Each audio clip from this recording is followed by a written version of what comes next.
What a showman, right? Puts on the whole festival and then just delivers an address like that, completely flawlessly.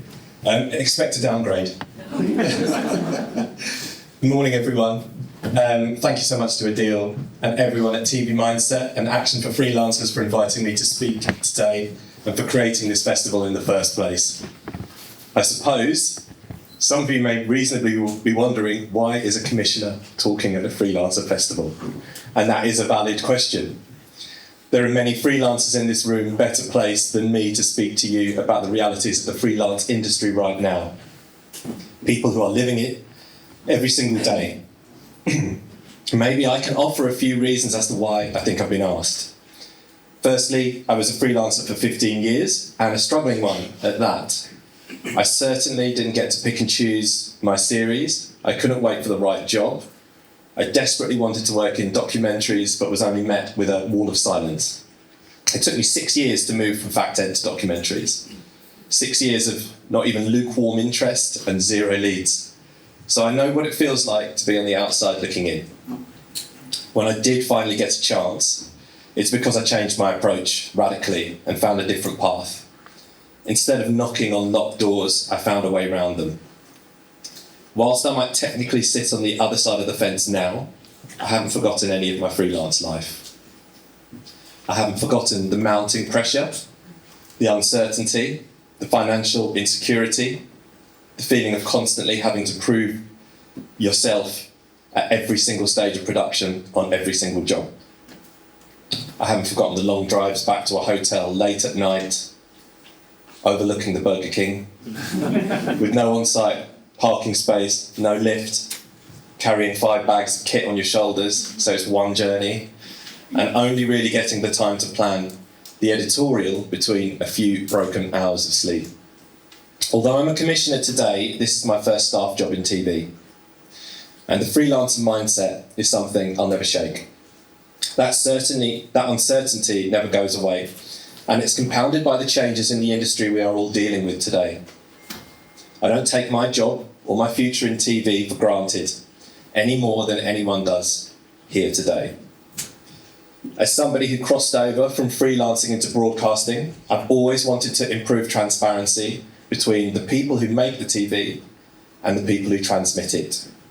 Broadcasters and freelancers must communicate and collaborate better than we currently do, for one inarguable reason. There is no content industry without freelancers. Nobody should take your creativity, your imagination, or your adaptability for granted. I think we desperately need to move away from this distant arm's length relationship that so many freelancers tell me they've experienced. I asked Adeel why he wanted me to give this keynote speech, and he said, because you talk to us like humans. And honestly, that was a punch in the gut. I can't believe we've reached a point in the industry where the bar is that low. Especially in an industry built on collaboration, empathy, and human stories. Are we treating our colleagues and peers with the same high standards and respect that we treat our valued contributors or even our talent? And if not, why not? Because freelancers pull off miracles every day. They hold productions together. They solve impossible problems. They absorb enormous amounts of pressure. They carry entire shows creatively and operationally, often without the stability, security, or recognition they deserve. There is this compelling drive freelancers have to complete every task on the job to the highest standard.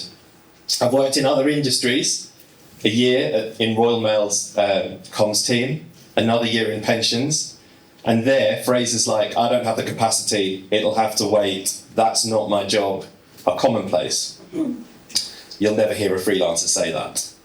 Everything is treated as a priority. And that needs acknowledgement, recognition, and it needs rewarding. This is undoubtedly the hardest market I've ever seen for freelancers.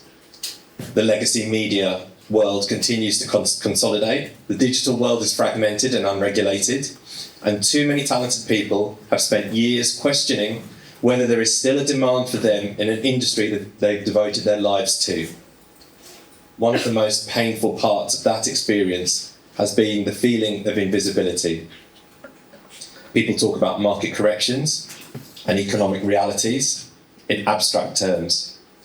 Behind those changes, real people are dealing with anxiety, frustration, financial pressure, burnout, and uncertainty about their future. Topics that, as TV programme makers, we would be exploring if it was happening to other people.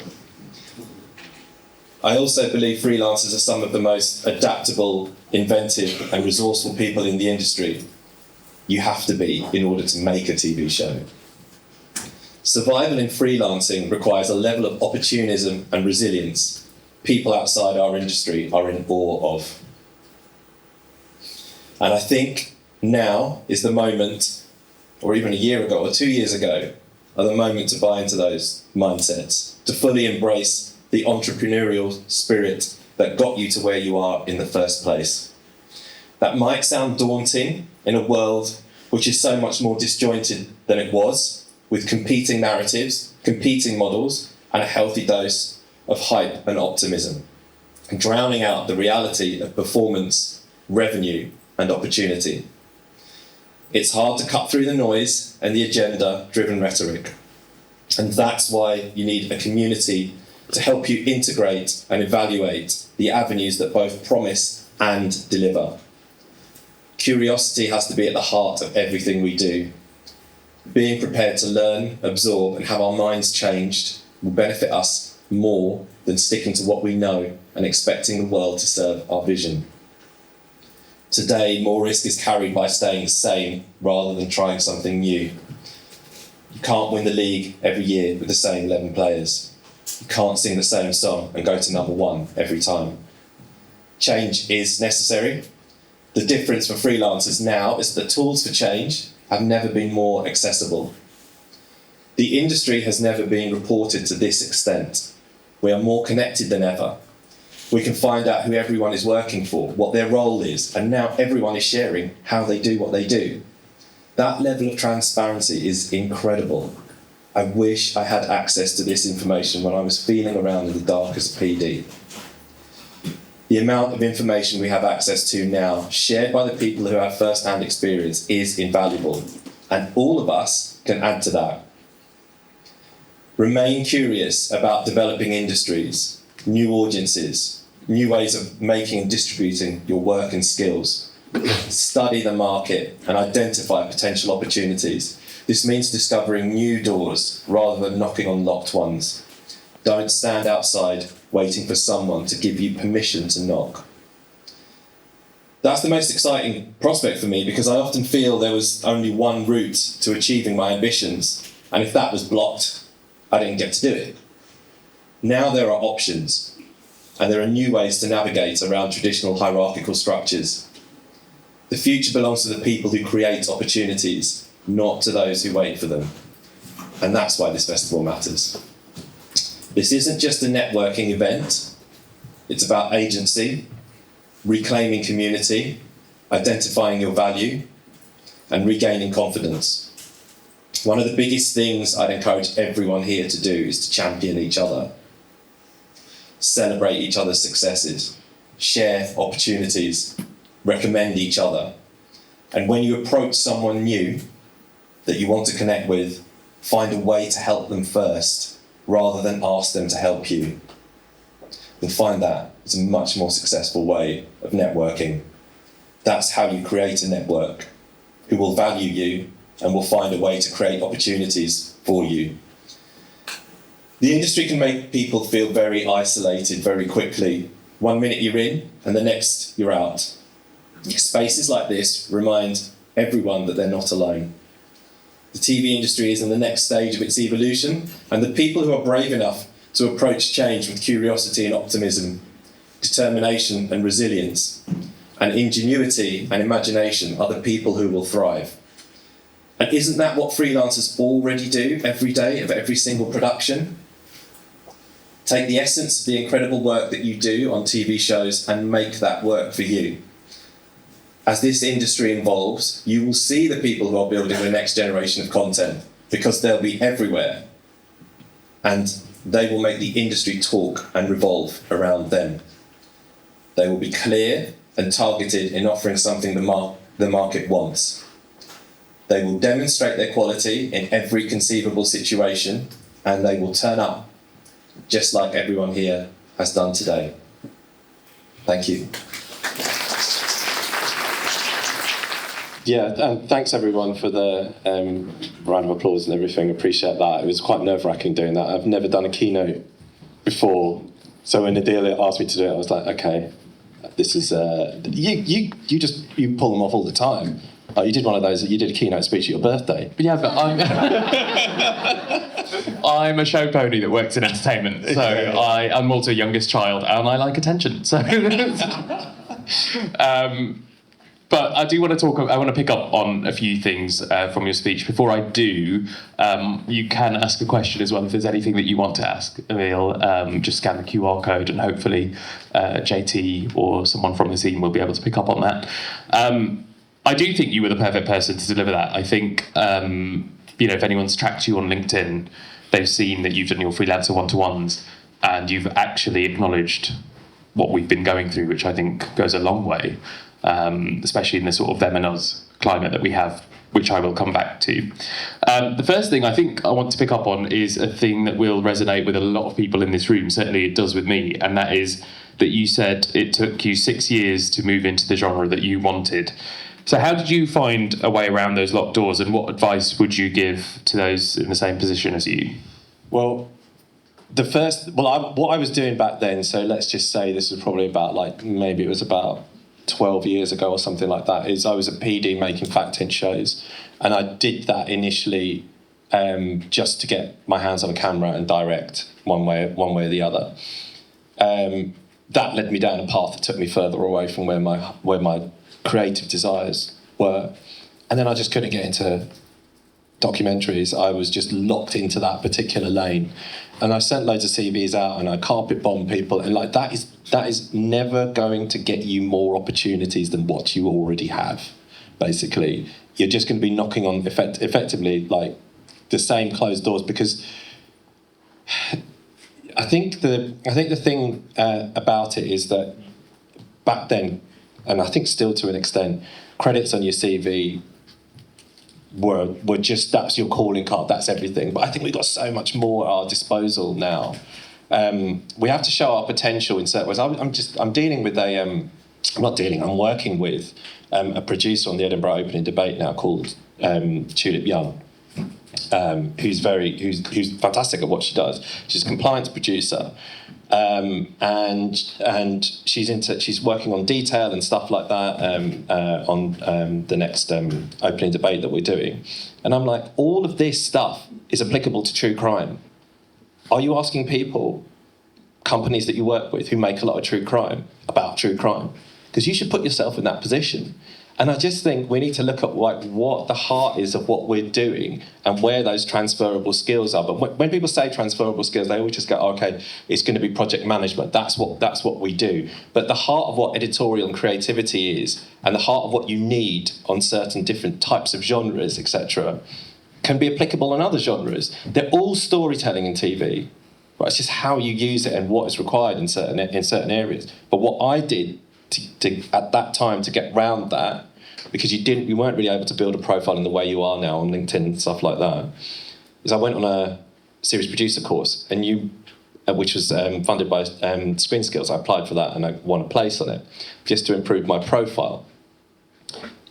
And that was curated by Donna Tabara, who also has a huge part in this festival. And I went into that course going, I'm going to learn as much as I possibly can, and I am going to be the best person on this course. Even though when I started on that course, there was a producer with 40 hours of current affairs programming on her CV, and I was like, what the hell am I doing here? I may come dine with me. This is ridiculous. I'm not gonna emerge out of this class as a potential leader or whatever. But I just put my heart and soul into it, and that opened doors. That opened doors for me. I just found another way round, and I got people to understand what potential I had, and then they were able to give me opportunities. I think the thing is, if you just look at credits, they limit what your potential is. Like, what's the headroom of what your talent is? if you can show that in other ways, it's so much more compelling. I think that's all very valid, and I think this is where a festival like this does work for us, because I might be able to ask potentially a slightly tricky question that maybe a lot of freelancers in this room have, and that is, in all honesty, we know that, but when it comes to the indies and when it comes to the broadcasters, I've seen it happen in my own office, where you look at the credits, you're like, oh, that person hasn't done reality, and the pool is narrow, we need someone, there's more pressure. So we know that we can do those things, but how on earth, you're on the other side of it, but how do we get to prove that to the indies, who then say, oh, well, the commissioner would want this person or that person? How do we get past that barrier now? Okay, it's hard for me to talk about other channels and commissioners on that front. I can only talk about really what I do. Because when it comes down to the hiring and firing, if I know that particular person, right? If I know what they're made of, and LinkedIn is such a good player for that, but there are so many other different ways. So Ashley Golder over there, TV Makers, he does that as a side project and now gets podcast work himself. There are other ways of demonstrating your abilities, and I understand that there's that kind of hierarchical structure where everyone has to kind of fit into but what I would say is TV is not the only route, so there are definitely other ways to achieve your potential with people who are more willing to listen. Like, as a freelancer, what I'm looking for is not credits. I'm looking for, because that's just the point that they've reached through the opportunity that they've got. That's what a credit is. I'm looking for the role that they played on the production that no one else could have. And I'm also looking for people who really understand that content to such a level that I'm thinking, yeah, they're going to slot right in. Lots of productions that I work on, we bring in new people, or we identify key people that just purely for what they're made of, what they have broadcast, what they have kind of demonstrated in their ability without having got that job. And I think it works in practice as well, because I think Shell can back me up here wherever she is, but we hired people who didn't have the traditional, 3 credits in quiz or whatever. Yeah. And we did that because, they had all of the skills that we needed, but they also had a different perspective. And you'd think for a quiz show, that might not be the case, but you have the same sort of, often question writers fit the same demographic, but to have a new perspective and you look at that, it's been so refreshing for us. So it does work, but it does, unfortunately, I hate saying the word, and we will get onto risk and stuff later, but it is about people taking a chance, which is awful to hear. When you've been working in this industry for so long, or someone's going to take a chance on me, but I've proven myself for like 20 years, so why? That's what it feels like sometimes. Yeah, I get that. I don't understand that, right? So when we talk about risk, right, what do you know? So this is, I'm not saying it doesn't happen. What I'm saying is that I don't understand that method of thinking. Yeah. Right. So when we talk about risk, how do you know what the ceiling is for that player? How do you know that? Right, you're limited by whatever production that you go on. I said in the speech, you can't win the league every year with the same 11 players, right? So you have to keep evolving and changing, and you need people bringing in not necessarily new mindsets, but more evolved or more finessed or more crafted mindsets. People who really, really understand, for me in documentaries, what a scene has to do. Like, if I can quickly tell the best storytellers if they can explain to me what it takes to make a scene, which is the same for PDs. What are the shots you need, right? If somebody can't really tell me that, and if somebody can really tell me that, and they can tell me that to a certain level, even if they haven't made those shows, I'm like, yes, you know what you're doing. And it's just going through, it's just talking to people at a level beyond their CVs and credits, which it takes time and you have to do it, but it's all there. It's all out there. People are telling you how they do things all the time. I think we get the impression that also takes empathy from commissioners. I think you're quite a rare breed. No offence to any of the commissioners I work with, but I think you do lead with empathy. You're having these conversations where I think in the past, a lot of them have just sort of been siloed and be like, nope, we don't want to know anything. Which leads me to, two other points I wanted to bring up. I mean, we talk about risk. I'm jumping a little bit further here, but is there pressure on you as well? Because we hear that all the time, that commissioners don't want to take risks, without obviously giving away too much. But do you feel that pressure? Is that the case these days? Yeah, but again, I see risk as a different thing. If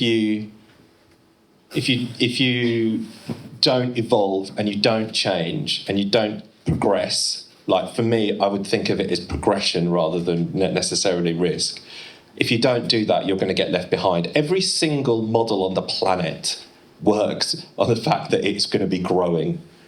Every single financial model, everything works on that fact. So if you don't progress and if you don't work out what the calculated risk is that you need to take, you will absolutely fall behind. So yes, there is that pressure, but also I think that's exciting. That's interesting. I don't want to make the same. I did like 4 years of Come Dine With Me, just making the same show. Right? I don't want to do that. I took a year off making Come Dine With Me because I just did it on autopilot.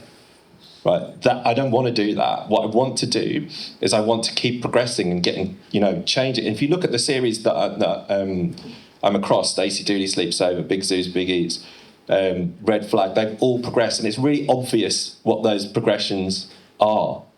So I do feel that pressure, but I don't feel that pressure. I think it's a good thing.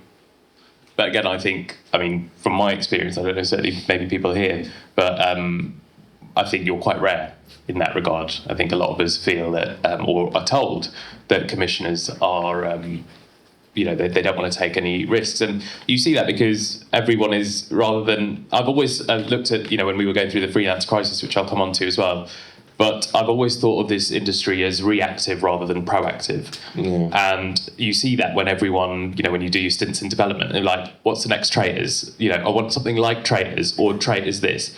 And then it's like, well, hang on, let's think beyond that. What Traitors was there, but you're now looking for a copy of that, or a sort of derivative of that. But no one's looking to look at, what's beyond there. And now those things are failing. Like, there are some really big budget shows that follow that model that aren't working. So, in my opinion, I'm like, no, you've got to be more proactive. I don't know whether you feel the same way. Well, yeah, because like that moment when Traitors was played is gone, right? So at that time, reality competitions, expensive reality competitions at that, were not the kind of shows that people wanted to make unless they were reboots, basically. Yeah. So the win there was the decision to commission it. Everything that comes after that, the decision to commission things that are like it or that are other reality competitions, have missed that win. You have to be ahead of the game. And the only way you can do that is not by studying the industry, it's by studying the audience. That's who you have to look to, not what all the other channels are doing. You have to look at what the audience are wanting, what the audience are. And we that is everywhere. Again, all that material is out there on YouTube. The audience are creating content by themselves and are telling you what they're interested in. I look at social all the time. They're telling us what they're interested in. So that's who you need to follow. Now, I have to say, poor Come Dine With Me is getting a drop in today. I feel like I need to... I've done my time on it. Haven't we all? Well, I think, I kind of almost want to show of hands using their time and Come Dine With Me here. But I tell you what, it was instrumental in my career in that nothing tells you that you need to move into entertainment more than sitting on someone's stairs, data wrangling at 2 a.m. while someone's crying because another diner has put their dead cat's ashes on the table. I was like, I did not leave Bradford for this, let me tell you. And then they offered me it again. I said no. And then I went and did a Michael Bublé doc into entertainment. Yeah. Came to the rescue. I don't know why I told that story, but there you go. But we were talking about communication and broadcasters and things like that. Again, one of the things that you see in, this industry always bangs on about barriers and breaking down barriers, and then you see a ticket for Edinburgh and it's like 350 quid. So you just think, well, all right. But that's another reason we wanted to do today. And hopefully, as we do more and more of these, we want to give people that access. Yeah. Now, it is notoriously difficult, like broadcasters and commissioners, to have that communication. Again, I've said this many times, I'll keep on saying it. I do think you're a rare breed in that way. You are accessible to us. People can reach out to you on LinkedIn. You're here today. How can we as an industry make that better? How can we forge those relationships without it sort of veering into maybe nepotism, but you saying to an indie, oh, you should take Adeel because he's X, Y, Z. How can we communicate better? Okay, so you have to take an interest in the industry. Like, there's this really defined barrier, client-supplier barrier between production companies and freelancers and broadcasters, which is compounded and made even worse by the fact that broadcasters are on staff contracts and freelancers are on freelance contracts. So there's this kind of ongoing imbalance between the client-supplier relationship. I understand that there is always going to be a necessary imbalance because one is paying the other, right? I do get that, but I think one of the most important things is for broadcasters and commissioners to be curious about freelancers, to get to know them, to speak to them as you said, as human beings, as colleagues. We're colleagues. When I'm a commissioner on a job, I'm working on that production, right? So I'm working to their timelines. I'm delivering to their timelines. If they need decisions, if they need notes, at whatever time it is, or not just notes, but all of the decisions, all the things that they'll ask me about, thumbnails, titles, this, that, and the other. I'll do it to their timeline when we're in production. When we're in development, it's a slightly different thing. But when we're in production, it's all about that collaborative spirit, and you want everyone feeding into you as a team member. Not we're waiting for this decision, and then 2 weeks later we have to chase, and we're waiting for this decision. I think in any kind of management or in any sort of senior position, you want to bring people around you and offer them the opportunities to be the best that they can. So you have to give them headroom to do that. You have to give them the tools to make decisions. And that ends up giving you the best content. Like, that has never, ever failed. If I just made content, given that I'm across like several different shows at the same time, if I just did it on my decision making alone, it wouldn't be very good, because it'll be 1/5 of the quality as if I was working on that production. So you've got to be dealing with people at eye level all the time. You've got to be speaking to new people all the time. Like, I won't hire the same people. When you talk about nepotism, etc., if you get to know someone's qualities and you go, they're good for this reason, this rationale, this is why I think they'll work, which is what I explained to Tulip.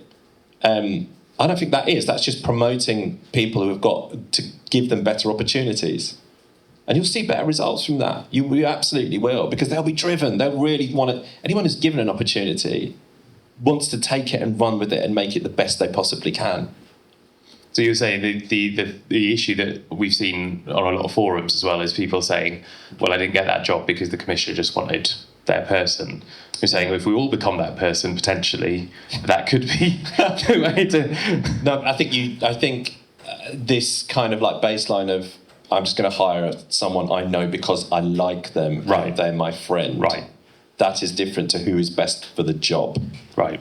Right. That is a different thing. I don't understand, again, that hiring your friends. I go to the pub with my friends. The people I need to do the best job, given the high pressure environment that we're out there, are the people that do the best job, and they might not be the people with those credits. And it's just about getting to know the skill sets of producers, directors, and everyone.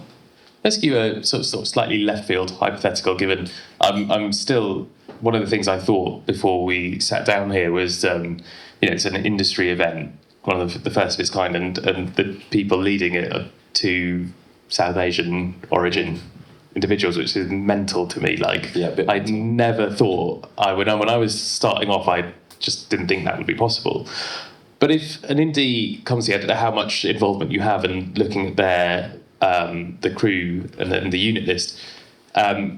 If they say, right, we've picked all of the best people for the job, and those people happen to look the same and come from the same background and have the same education, how do you deal with something like that? Can you tell me the reasoning behind why they're the best people for the job? That's the first thing I'd say. Because what happens with a lot of people is that they only value a reflection of themselves. That's what happens to a lot of the time. Now, coming from a minority, I've never had that ability. That availability has never been open to me. There's never been a time where I've been able to crew an entire production of South Asian men. right? That can happen in different with different demographics, absolutely.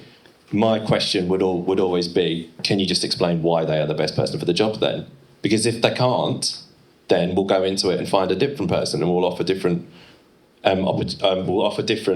views. What I would say all the time is like, what are the reasons you are hiring that person? And if they are legit, and if they genuinely carry through, and if they're not just their friends, like there are loads and loads of searches that go on and people just hire people that they've already worked with before, for example. If they're not just yes men or yes women, and they're not kind of threatening the hierarchy, that's not a good enough reason. Do you think as well there's I want to just sort of touch on the freelancer crisis as well. I think one of the things that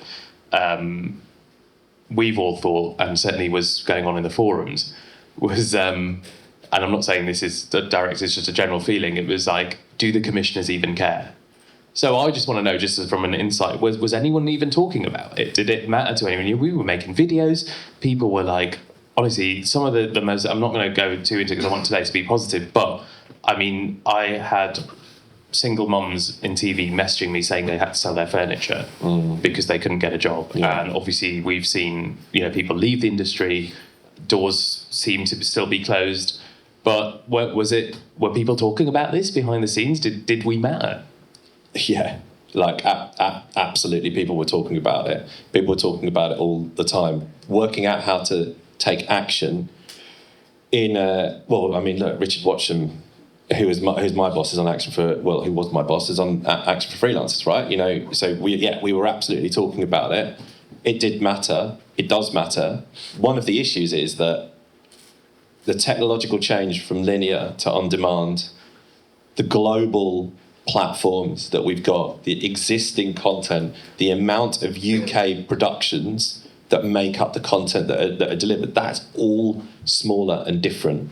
What we're talking about here are market forces.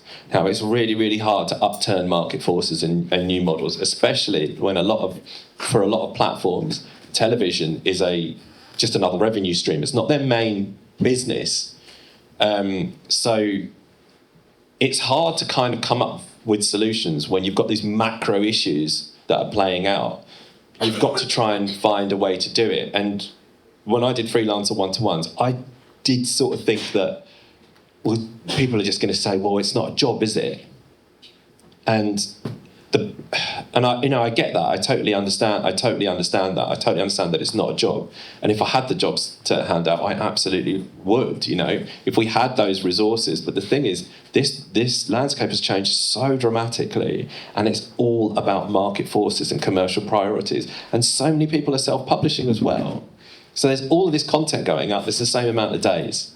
So yeah, we do care. It's just not everyone wants to come out with a solution, but they don't necessarily have one. That brings me nicely to my last question before we open it up to the floor. So given all that you said, and we're talking about digital, we've got some panels on self-starting and all sorts today. I've got to ask, are commissioners still relevant? Hey, look, I'm going to go to places that I've got to ask. So, to answer that question, I think about the two models that we've got. We've got the broadcast model and we've got the digital model. Now, the broadcast model is based on outlay, where we pay people for the work that they do. When it comes to video sharing platforms, they do not pay for the costs of content. So if commissioners are your conduit, effectively, to a model where you are paid for your work, not a recoupment model where you may or may not get some kind of payment, then yeah, I think we are relevant, and it does matter. Do I think that we are the sole tastemakers and decision makers in the industry? Absolutely not. That's the primary thing that's changed. People have this freedom now, and they have had the freedom to self-publish. For a long time, there were films like Tarnation out that were made. There's a whole indie film circuit, obviously, that's been around for decades. People have been able to self-publish, but who's paying for that? Now, when it comes to the broadcast model, we pay for the costs of production. And that's important because when you come to us, when you're thinking about a sustainable career, you know, I lived on the breadline for such a long time as a freelancer. When you're thinking about having a sustainable career, you need to get paid regularly, and we will provide that. Well, I think that's the thing that people don't acknowledge. I think they look at the creator industry and think it happened overnight, but a lot of them have been struggling, have been doing other jobs. Yeah, you only hear about the success stories. Yeah, and it's a lot of cost to be sinking in as well. Yeah. Before you see any real return, which I think If you do. Yeah. Thank you very much, Emile, everyone.